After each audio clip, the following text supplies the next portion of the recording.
Hello everyone and welcome to a new video on the channel. In this video I'm going to go through the eyes in my in-depth Blu-ray collection. But before we get on with them, I want to mention that the last one, H, I have mentioned it. I said to read the description of that video, but I did accidentally miss one. I don't know how, but it happens sometimes. I just mentioned my thoughts of it in the description, but I will do it again. And that is the Hurt Locker. I just said, like I said in the description, I haven't seen it. I do want to watch it quite, because I've heard, it's a very good war film. It won some sort of Oscar. I don't know if it won Best Picture or, I'm sure it did win some Oscar though, but, it was at least nominated, so, I do really want to watch this. It's got a really good cast as well. It's got, Jeremy Renner, Anthony Mackie, Brian Geraghty, Evangeline Lilly, Ralph Fiennes, David Morse, and Guy Pearce. So yeah, I am looking forward to watching this when I can. That is the Hurt Locker. And now we'll get into the eyes. So the first one is a film I've seen before. It's directed by DJ Caruso, who did Disturbia, and I have a feeling he did a Fast and Furious film, or maybe it was a Triple X film, one of the two.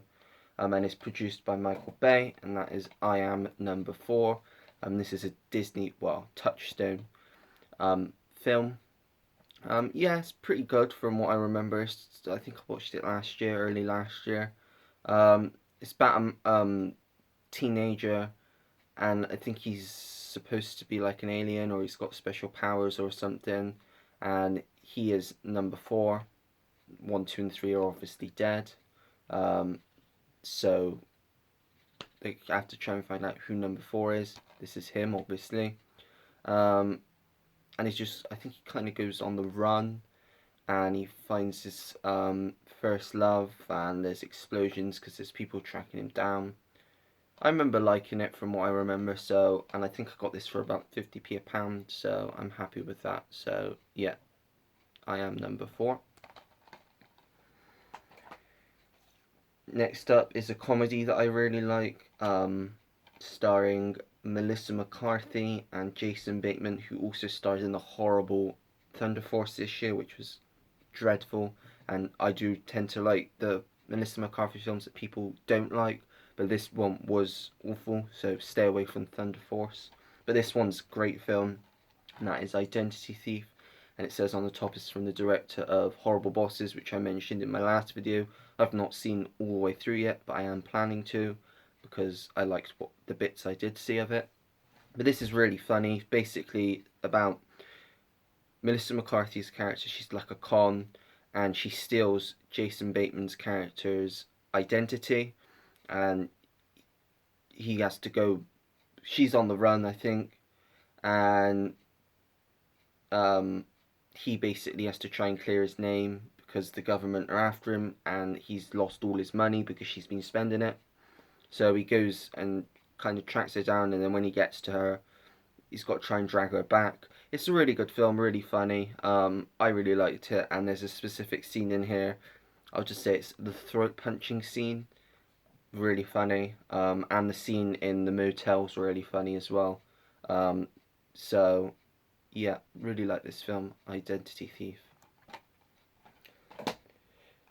Next up is one I've not seen yet, but the cast had me sold, and the director, he's a decent director, he's also the lead actor, one of the lead actors, and that is The Ides of March, which is written and directed by George Clooney, who also stars alongside Ryan Gosling, Philip Seymour Hoffman, Paul Giamatti, Marissa Tomei, Jeffrey Wright, and Evan Rachel Wood.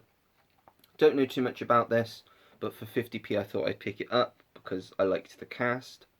It's some sort of political thriller, I think, or political drama.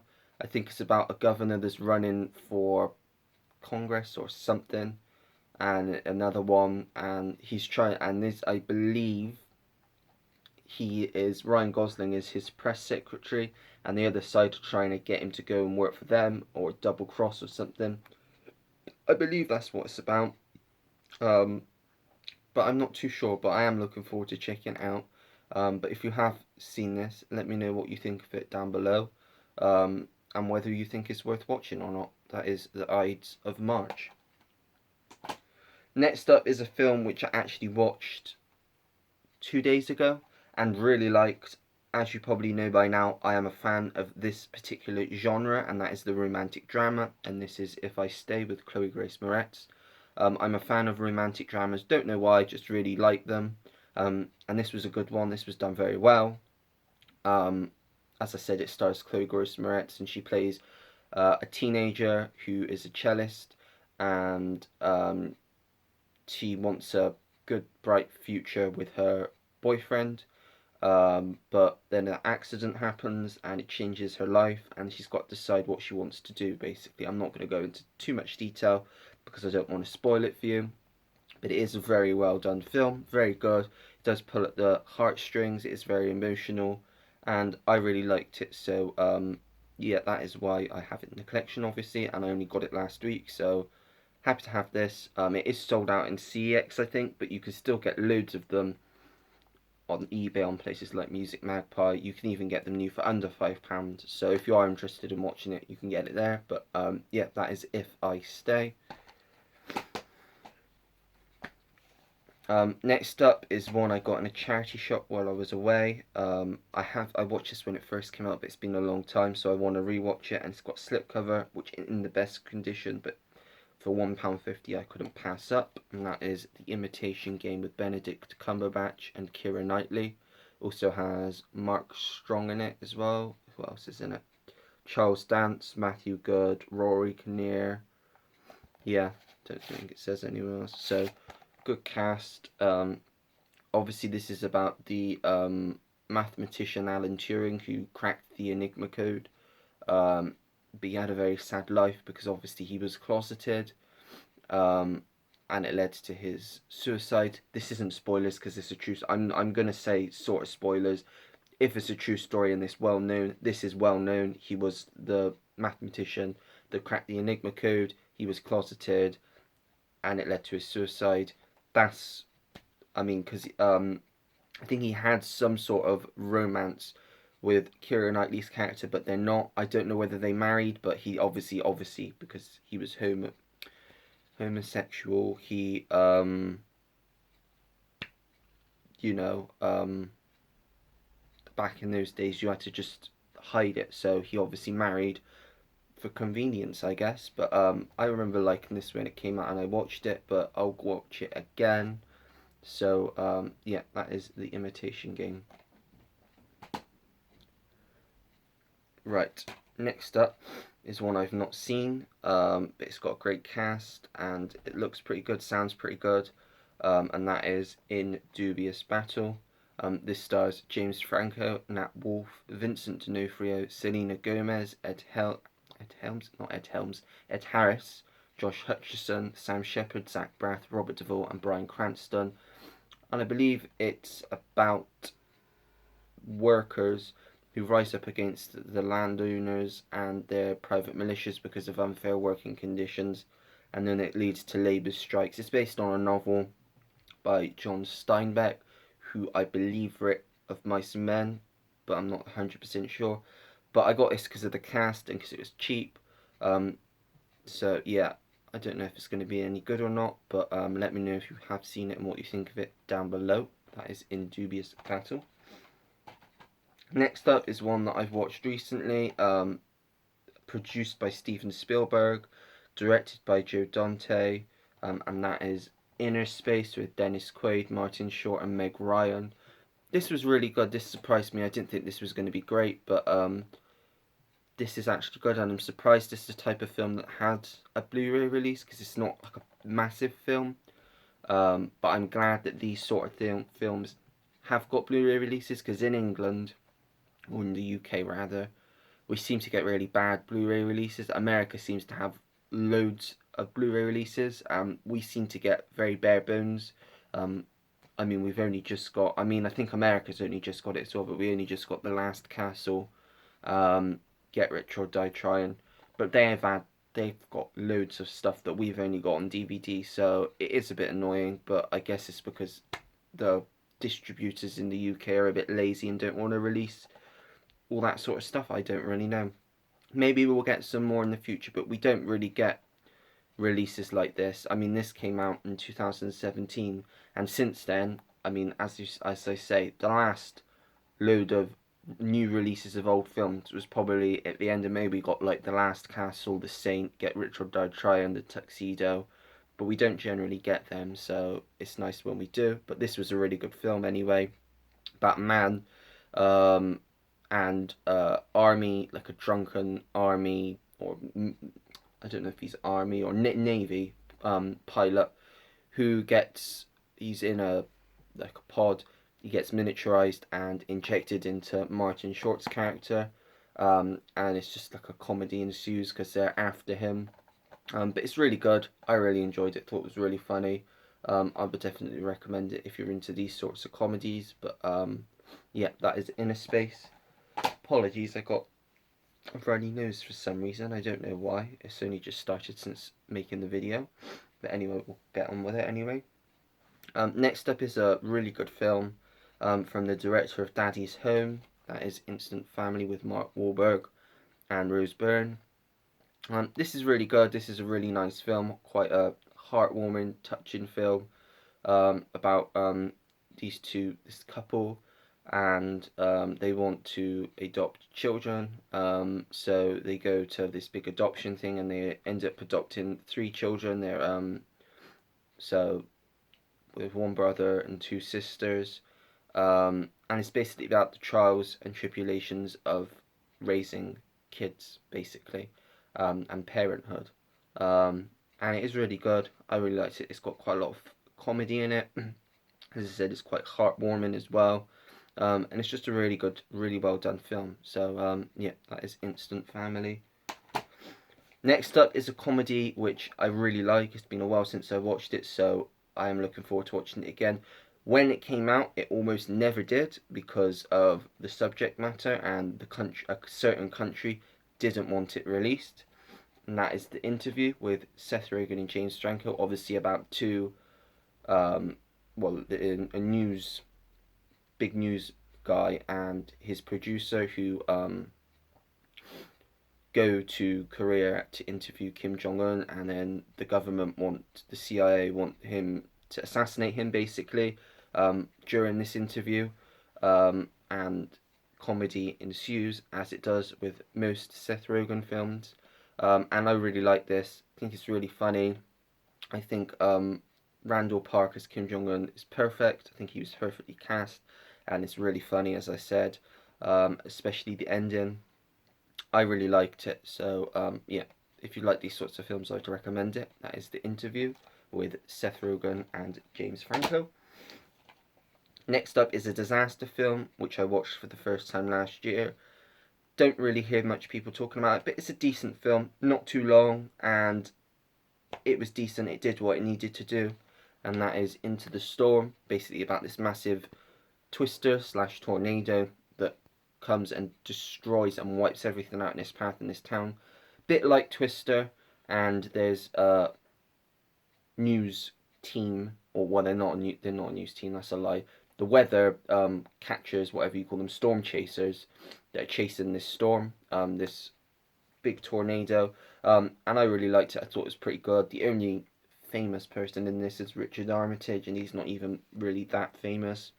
I mean, the biggest thing I think he's been in is the Hobbit films. So, but yeah, I like this, Into the Storm. If you like your disaster films, you're sure to like this as well. Excuse me a minute, I'm just going to go blow my nose. I'll be back in a second. Right, I'm back. Next film is a film starring Clint Eastwood. This has recently got a 4K release, which I shan't be purchasing because now I'm not so interested in 4K anymore. I just like to have Blu-ray copy of anything, or a DVD copy if there isn't a Blu-ray copy available in the UK, because 4K to me is too expensive for what it is, and you can get Blu-rays now for like £5 and under. So yeah, but this is In the Line of Fire, as I said, starring Clint Eastwood. Also has John Malkovich and Rene Russo in. About a veteran Secret Service agent who failed to stop. Well, no, he did. He failed to stop the assassination of JFK, and has been in pain, like thinking he should have done something better ever since.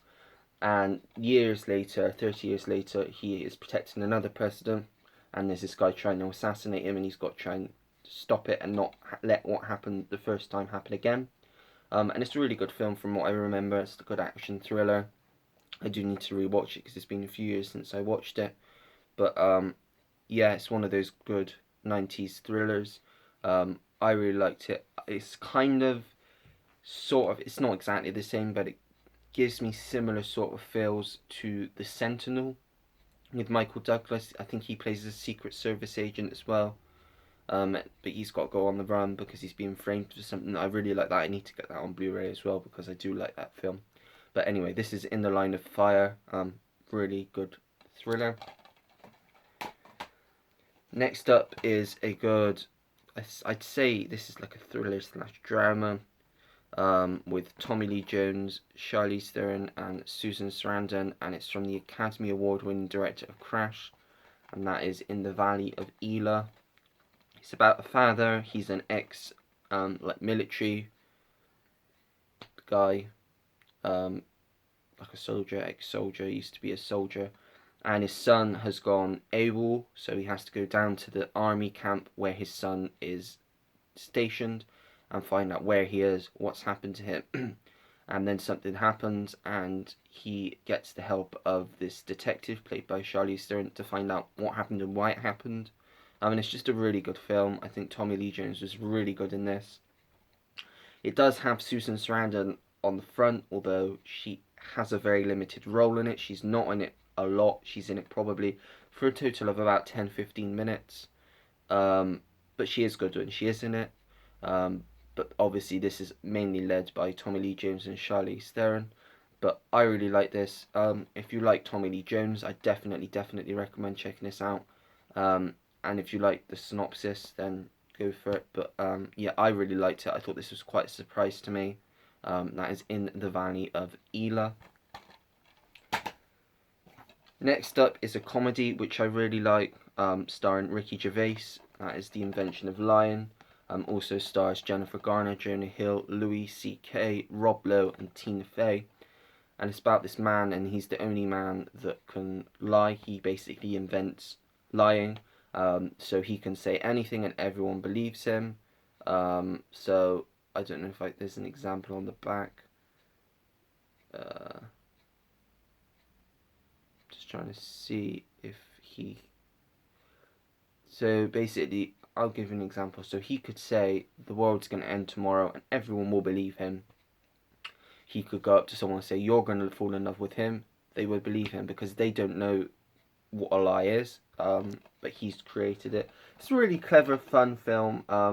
And it's one of those where you don't know where it could go because anything could happen, and it does.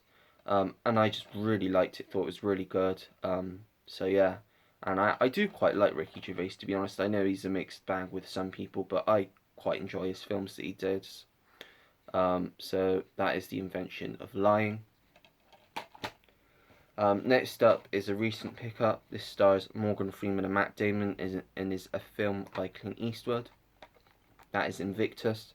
Obviously this is about Nelson Mandela and the rugby, the national rugby team, about winning the World Cup. I thought Morgan Freeman did an excellent job playing Mandela. Matt Damon's really good. He's got a pretty decent South African accent as well. And yeah, this was a really good film. I remember really liking this, but I do need to rewatch it again because it's been a while since I watched it. But yeah, I really liked it. So that is Invictus. Two more. This one is The Invisible Man. This is the extended edition, which is rated 18 and stars Elizabeth Moss. I will be honest, I did see this in the cinema, but I'm not very good with horror films in the cinema, so I did have to pop out halfway through. because it was getting a bit too much for me. I prefer watching horror films in the comfort of my own home because I can pause them when I want to, whereas at the cinema you can't. So I bought it because what I saw of it, I did like. I thought it was very clever. I only missed about 5 minutes of it, so not that much, but I did really like it, and I thought it was really clever, and I thought it was one of the better films of last year, even though we didn't get very many, and it was one of the last films before the cinemas shut last year that I got to watch. So, but yeah, obviously, it's about the Invisible Man. It's about a woman who was abused by her ex-partner, or I don't know if they were married, and he dies, and then all of a sudden, she thinks he's back, but he's somehow found a way to be invisible and to still terrorize her, but has he? And yeah, it's a really good film. Really liked it, and it was clever. The reveal at the end. So yeah, very well done. The Invisible Man. And the final film is a classic which I only watched for the first time this year, from 1969.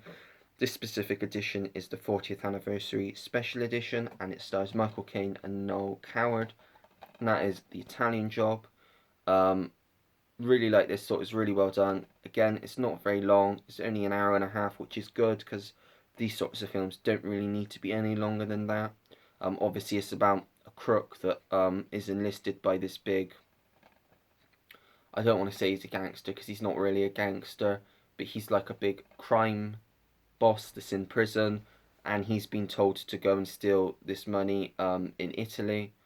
And obviously, it's very famous car scene with the minis. I think I did watch the remake a long time ago, but I can't remember anything about it, and I've heard bad things, so it probably was because it was bad with Mark Wahlberg. But I've heard they're doing a TV series of this. I think it's meant to be a follow-up to this film, centers around the grandchildren of Michael Caine's character. So whether Michael Caine will make a small appearance in it, I don't know. Whether it'll even happen, I don't know, but we'll wait and see. But I really like this, The Italian Job. So that is it for my eyes. The next two are going to be relatively small, the J's and the K's, so I'll probably do the videos for them now, and then I'll schedule them to go up as and when. I've got now, as of making this, I think my F's went up today, my G's are going up tomorrow, my H's are going up on Saturday, so this will probably go up Sunday, and if I'm doing J and K now, we got videos basically until next Tuesday, and I'll try and make some more tomorrow, get them done as quick as I can now before I go away again, although I think that's another 2 weeks anyway, so still got plenty of time. But that is it. So if you like this video, don't forget to give it a like, but if for some reason you didn't like it, by all means give it a dislike.